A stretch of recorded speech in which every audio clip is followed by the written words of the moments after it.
और आपका आज वीडियो में स्वागत है। आज वीडियो में लेकर इसका टाइटल है proof that Ashwatthama is still alive. कल की 2898 इंट्रोड्यूसिंग अश्वत्थामा। तो चलिए देखते हैं ये वीडियो लेकिन से पहले इस वीडियो चैनल का ओरिजिनल लिंक आपको हमारी वीडियो के डिस्क्रिप्शन मिल जाएगा। सब्सक्राइब के लाइक के शेयर को फॉलो करें इनकी चैनल को। उसके अलावा ब्लॉग चैनल का लिंक इंस्टाग्राम में लिंक भी हमारी वीडियो के डिस्क्रिप्शन मिल जाएगा। सब्सक्राइब के लाइक के शेयर को फॉलो तो करें। चलिए देख लेते हैं ये वीडियो। दुनिया समझेगी कि मेरा वध भीम ने किया है, लेकिन मेरी मृत्यु का कारण तुम हो। कुरुक्षेत्र की रणभूमि पर जीवन और मृत्यु के बीच जूझते हुए दुर्योधन के मुख से निकले ये आखिरी शब्द थे, लेकिन इनके पीछे कारण वो योद्धा था जिसने इतनी क्रूर हरकत की थी जिससे दुर्योधन जैसा पापी भी कांप उठा था। जो बेटे थे मैंने पांडवों का अंत कर दिया। बट वो गलती ये से मेरे हाथ सुनकर में दो हुआ था। पलों के लिए दुर्योधन बड़ा खुश हुआ था। जो काम 100 कौरव नहीं कर पाए वो एक अकेला योद्धा कैसे कर सकता है। लेकिन जब उसे सच्चाई पता चली तब उसकी उत्सुकता गुस्से और घिन में बदल गई। उसकी आंखों में डर और निराशा के आंसू आ गए। ओ मूर्ख, ये कैसा अनर्थ कर दिया तूने। ये पांडव नहीं है। उस एक क्षण में वो योद्धा महाभारत का सबसे क्रूर और पापी योद्धा बन चुका था। वो योद्धा जो रुद्र का रूप था, जो पांडव सेना को अकेले ही पराजित कर सकता था। उसे स्वयं श्री कृष्ण ने एक श्राप दिया जिसकी कहानी युगों युगों से सुनाई जा रही है। वो कहानी उस योद्धा की है जो सर पर मणि धारण किए जन्मा, गुरु द्रोण का पुत्र, स्वयं भगवान शिव का अंश अश्वत्थामा, जो शायद आज 5000 साल बाद भी हमारे बीच कहीं जिंदा है।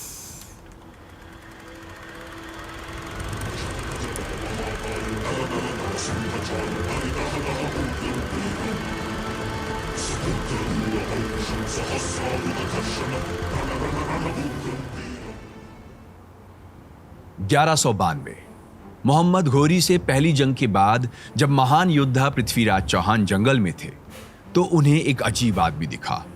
12 फुट लंबा हट्टा कट्टा आदमी जिससे एक अजीब सी बू आ रही थी। उसका पूरा शरीर रोगी नजर आ रहा था और उसके सर पर एक गहरा निशान था, जैसे किसी ने उसके सर में हाथ डालकर उसका दिमाग ही निकाल लिया हो। 12वीं शताब्दी में लिखी किताब पृथ्वीराज रासो के अनुसार पृथ्वीराज चौहान एक बहुत ज्ञानी चिकित्सक थे। उन्होंने उस आदमी से कहा कि वो उनका घाव ठीक कर सकते हैं, लेकिन एक हफ्ता इलाज करने के बाद भी वो घाव बिल्कुल भी नहीं भर रहा था। उत्सुक होकर महाराज पृथ्वीराज ने उनसे पूछा, आप अश्वत्थामा तो नहीं? उस आदमी ने बहुत हल्की आवाज में हामी भरी और वहां से चला गया। लेकिन पृथ्वीराज कैसे जानते थे कि वो आदमी अश्वत्थामा है? इसका जवाब छुपा है उनके सर के उस घाव में और महाभारत में छुपी उनकी कहानी में। शुरू से शुरू करते हैं। शिव अवतार। मुझे एक ऐसा पुत्र प्रदान कीजिए भगवान जिसमें आप सा तेज हो, जो आपकी तरह शक्तिशाली हो, जो आप ही का अंश हो। कई सालों तक महादेव की तपस्या करने के बाद जब महागुरु द्रोणाचार्य को उनके दर्शन प्राप्त हुए तब उन्होंने भगवान शिव से यह वरदान मांगा। जल्द ही गुरु द्रोणाचार्य और उनकी पत्नी को एक पुत्र की प्राप्ति हुई। लेकिन ये एक ऐसा अद्भुत प्रसंग था जिससे धरती, आसमान, समस्त संसार सबने महसूस किया। वो बच्चा जन्म के बाद रोया नहीं, लेकिन उसने एक घोड़े के समान हिनहिनाने की ऐसी जोरदार आवाज निकाली कि सारी धरती, सारा आसमान उसकी आवाज से गरज उठा। इसी गरजने से उसका नाम पड़ा अश्व की तरह गरजने वाला अश्वत्थामा। शिव पुराण के अनुसार अश्वत्थामा स्वयं भगवान शिव के रूप है, इसलिए उनके सर पर वो मणि है जिसे भगवान शिव की तीसरी आंख की तरह देखा जाता है। उस मणि के कारण ही अश्वत्थामा को वरदान मिला था कि कोई भी अस्त्र शस्त्र, कोई बीमारी, भूख, प्यास, कुछ भी ऐसा नहीं है जो अश्वत्थामा को मार पाए। उन्हें अमरता का वरदान प्राप्त था। गुरु द्रोण समझ चुके थे कि उनका पुत्र एक शक्तिशाली योद्धा बनेगा। शायद इसीलिए उन्होंने उसे वो ज्ञान दिया जिसने उसे महाभारत का सबसे क्रूर योद्धा बना दिया। कई लोग मानते हैं कि गुरु द्रोणाचार्य ने सिर्फ अर्जुन को ब्रह्मास्त्र का ज्ञान दिया था, लेकिन यह सच नहीं है। अपने पुत्र मुंह में आकर उन्होंने अश्वत्थामा को भी ब्रह्मास्त्र का ज्ञान दिया था। अश्वत्थामा की शिक्षा सभी कुरुपुत्रों के साथ ही हुई थी। वो भी अर्जुन जैसा ही कुशल धनुर्धारी था, लेकिन कहते हैं उसका अपनी भावनाओं पर नियंत्रण नहीं था।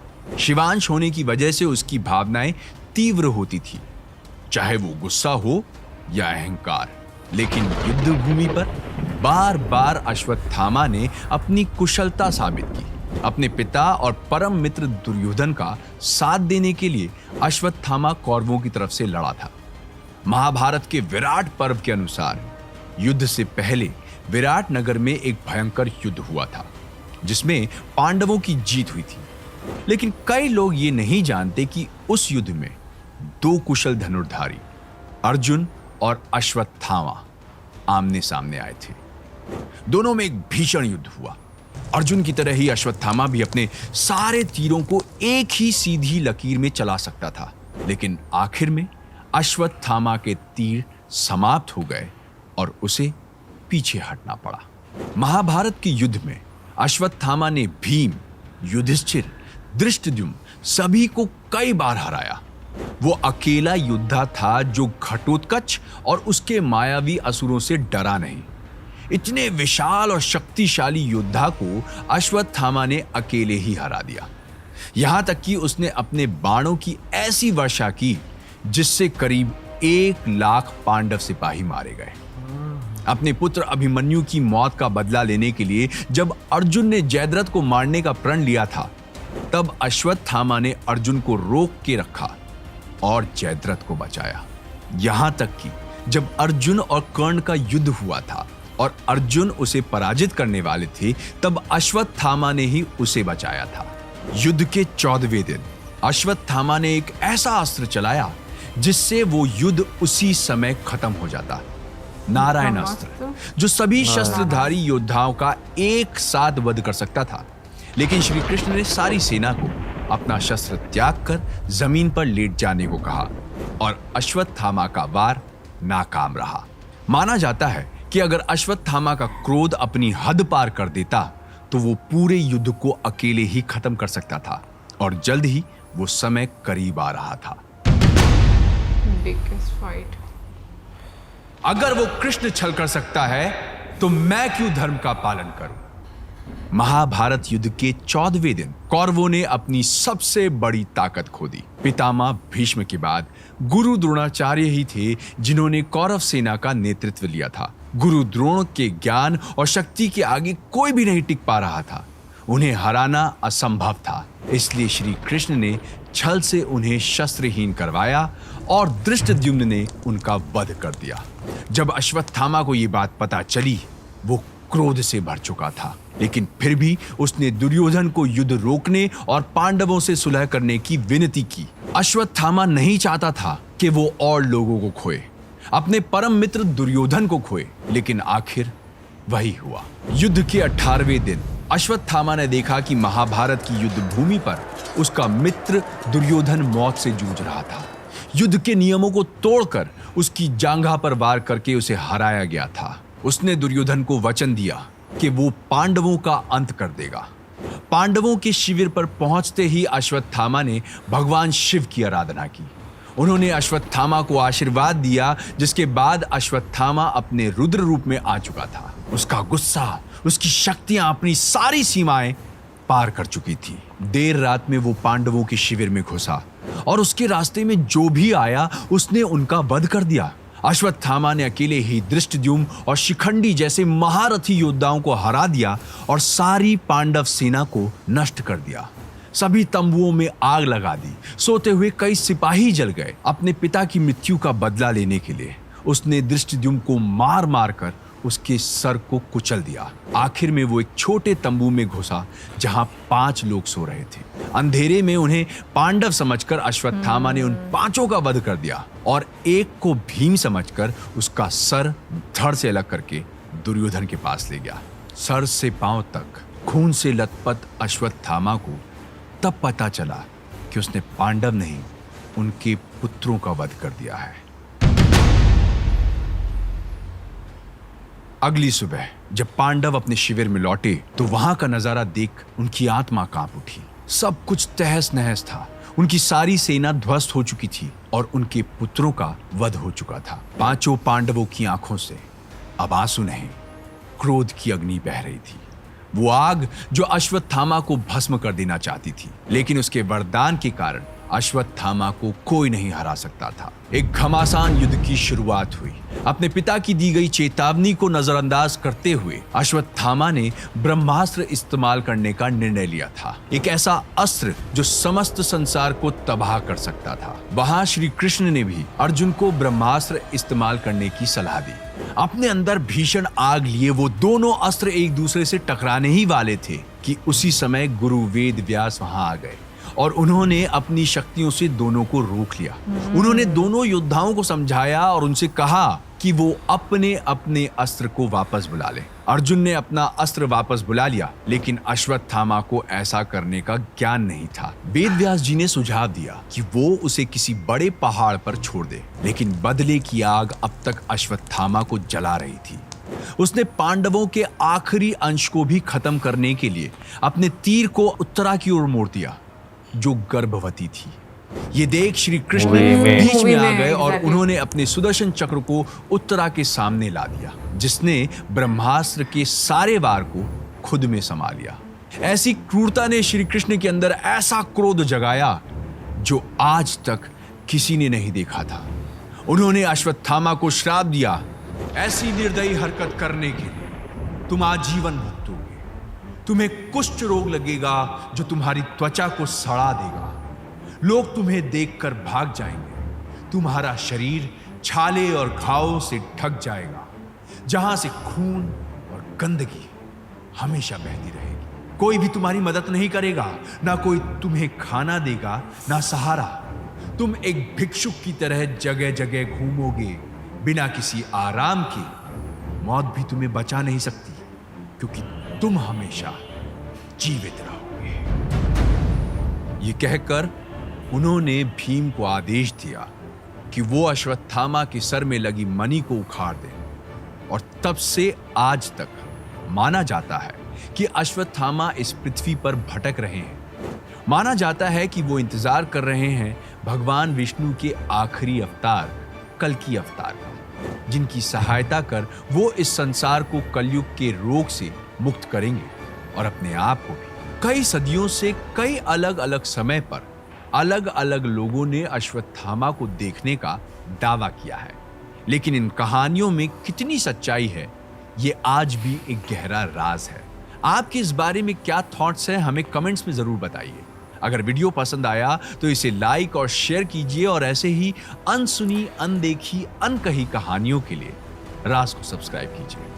भाई जब से कल्कि का ट्रेलर आउट हुआ है, आपको जो है ये देखने को मिल रहा है कि काफ़ी ज़्यादा डिस्कशन जो है वो इस चीज़ के बारे में जो है आपको डिफरेंट प्लेटफॉर्म पर जो है वो देखने को मिल रही है। इवन कि मैंने कुछ रिव्यूज़ ऐसे भी देखे कि लोग जो हैं जैसे ही सिनेमा से मूवी देखने के बाद जो है इस चीज़ के बारे में रिव्यू उन्होंने दिया, तो काफ़ी ज़्यादा जो है ना उनका एक डिफरेंट नॉलेज जो है वो सामने, यानी कि मेरे लिए वो एक वाकई काफ़ी डिफरेंट नॉलेज था जो कि बहुत सारे इंडियन लोगों को ऑलरेडी मालूम होगा। मैं ये बोलूँगी कल्कि मूवी से पहले हमें सिर्फ कल्कि अवतार के बारे में पता था। मतलब मैं अगर अपनी बात करूँ कि कल्कि अवतार आएगा, अब उसके पीछे बैकग्राउंड क्या है, कैसे वो सारी चीजें होंगी आने वाले टाइम में। अश्वत्थामा की स्पेशली अगर मैं स्टोरी की बात करूँ तो मुझे कल्कि मूवी के बाद ही उनके बारे में पता चला। और जो एक कॉन्टेक्स्ट है, जितना मतलब डिटेल में, जैसे आज की ये वीडियो थी, इसमें जितनी डिटेल बताई गई वो काफ़ी ज़्यादा हद तक मुझे पता थी कि किस किस तरीके से, यानी उन्होंने जो पांडु पुत्र हैं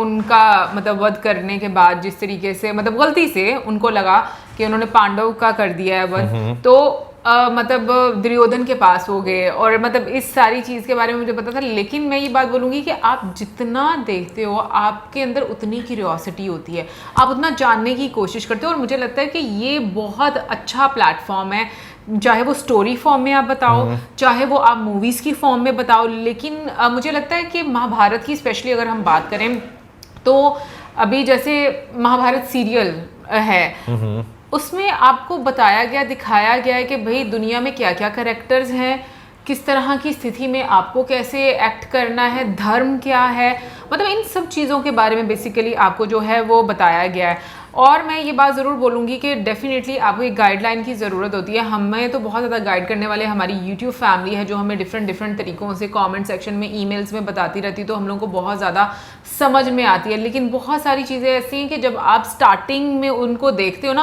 आपको इतना समझ नहीं आ रहा होता। यानी कि जैसे अगर हम लोग अपनी यूट्यूब जर्नी की बात करें, जब हम इनिशियली चीज़ें देखते थे ना, तो हमें इतनी समझ नहीं आती थी क्योंकि सब कुछ मिक्सअप हो जाता था। रिमेंबर हम लोगों ने एक मरतबा महाभारत का ही सीन देखा था, और पांडव पुत्र वाला, जिसमें वस्त्रहरण किया जाता है, और हम लोगों को वही नहीं समझ आया था। लेकिन आज के टाइम में क्योंकि हम लोगों ने चीज़ें जो है वो समझी हैं और देखी हैं, तो आपको और ज़्यादा इंटरेस्ट होता है और आपको सीख मिलती है। सबसे इंपॉर्टेंट ये है। और जिस तरह से अभी हम लोगों ने मतलब अगर देखा जाए, ब्रह्मास्त्र मूवी भी देखी है, उसका भी एक पार्ट आने वाला। ब्रह्मास्त्र एक बहुत पावरफुल वेपन है, और ये मुझे वैसे आज पता चला है कि लाइक अर्जुन के पास तो था ही, और अश्वत्थामा के पास भी था। और मतलब बहुत सारे लोग ये मतलब बात बोलते हैं कि गुरु द्रोणाचार्य जी ने अपने बेटे को भी ये बात मतलब इसका आप कह लो कि नॉलेज दिया। लेकिन ये चीज़ मुझे नहीं पता था कि उनको वापस लेने का नॉलेज था और इनको नहीं था। अच्छा, मतलब उस वैसे वेपन को। हाँ बिल्कुल। वैसे जो है ना, मैं महाभारत की बात करूँ यहाँ पे, तो आपको जो ना महाभारत में बहुत सारे जो है वो लोग जो है वो देखने को मिलते हैं। और लिटरली जब आप जो है ना महाभारत एक पूरे सीक्वेंस से देखते हैं ना, तो आपको जो है ना उसमें जितने भी लोग हैं, उनका जो भी स्वभाव है, आज के टाइम में आपको अपने इर्द गिर्द सेम जो है नजर आता है। बिल्कुल। और सॉरी मैं यहाँ पर इंटरप्ट करिए, अक्सर मैं और मौजम जब हमें कोई ऐसी चीज, कोई ऐसा कैरेक्टर रियल लाइफ में नजर आता है ना, तो हम लोग डिस्कस करते हैं मौजम ये वो है, ये वो है। इवन के आज के टाइम में हमें गंधारी जी जैसी माएँ भी नजर आती हैं, आपको धृतराष्ट्र जैसे पिताजी जो हैं वो भी नजर आते हैं, आपको कंस मामा, शकुनी मामा जो है बहुत ज्यादा नजर आते हैं, बहुत ज्यादा नजर आते हैं हकीकत जो है। और लिटरली आपको दुर्योधन भी बहुत नजर आते हैं, दुर्योधन भी बहुत ज्यादा, यानी कि आपको ऐसे कैरेक्टर जो हैं वो भी अपनी जिंदगी में नजर आते हैं कि भाई उन्हें पता होता है कि वो गलत कर रहे हैं और जानबूझ के कर रहे हैं, लेकिन वो जैसे गंधारी जी की आंखों के आगे पट्टी बंदी होती है ना, कि वो हर चीज सेंस कर पाती हैं, लेकिन उसके बावजूद वो चुप रहती हैं। तो वो चीजें जो है आपको जो है बहुत ज्यादा जो है वो नजर आती हैं। खैर अभी जो है मेरे लिए जो है अश्वत्थामा जो है वो कल्कि के बाद जो है एक बिल्कुल ही न्यू जो है वो महाभारत की मैं कहूँगा कि एक पर्सनैलिटी थी। उससे पहले मुझे जो है इसके बारे में बिल्कुल भी आइडिया नहीं था, क्योंकि भाई महाभारत सीरीज़ की बात करूँ तो मेरी अभी तक जो है वो कंप्लीट जो है वो नहीं हुई। लेकिन हाँ भाई ओवरऑल जो है ना, अगर आप देखें तो एक जो चीज़ है कि भाई आप महाभारत में देख लें या आज के टाइम में देख लें कि गुस्सा जो होता है ना, अगर वो इंसान काबू ना कर सके तो गुस्सा इंसान को कहीं का कहीं पहुंचा देता है। बिल्कुल। अश्वत्थामा के बारे में भी देखो ना, यही बात कही कि मतलब आई थिंक उनको जहां तक मैं समझ पाई हूँ कि वो कंट्रोल नहीं कर पाते थे किसी भी उस अपने इमोशन को। हाँ मतलब वो बैलेंस नहीं उस तरीके से कर पाते थे। बट ये कि ओवरऑल मैं कहूँगी कि बहुत ही इंटरेस्टिंग तरीका था, मैं बोलूँगी कि बताने का भी, समझाने का भी। बहुत क्लैरिटी के साथ उन्होंने समझाया और बताया, और बहुत अच्छा लगा। बाकी मुझे कल्कि 2898 का बहुत ज़्यादा इंतज़ार है। रह गए लगभग 2 महीने रह गए, फिर उसके बाद किसी OTT प्लेटफॉर्म पर आ जाएगी। हो सकता है उससे पहले हमें सिनेमा में देखने का मौका मिल जाए। मुश्किल है सिनेमा में, तो मैं आपको हकीकतन बता दूं मुश्किल है, क्योंकि वो पुरानी हो जाएगी तब तक फिल्म, क्योंकि भाई हमने सुना है कि 1 महीने तक जो है हो सकता है इंडियन फिल्में पाकिस्तान में रिलीज होना दोबारा से शुरू हो जाए। तो कल्कि तो नहीं, खैर आगे आने वाली मूवीज जो हैं वो शायद आपको जो है वो देखने को मिले। लेकिन हाँ भाई अगर आपके पास घर में अच्छे स्पीकर्स हो ना, तो और बड़ी थोड़ी स्क्रीन हो, तो उस पर भी आपको देखने का बड़ा मजा है। बिल्कुल। एनीवे गाइस, ये तो थी हमारी आज की वीडियो। आई होप आपको अच्छी लगी होगी, और इसके साथ में चैनल करें, वीडियो शेयर, गुड बाय।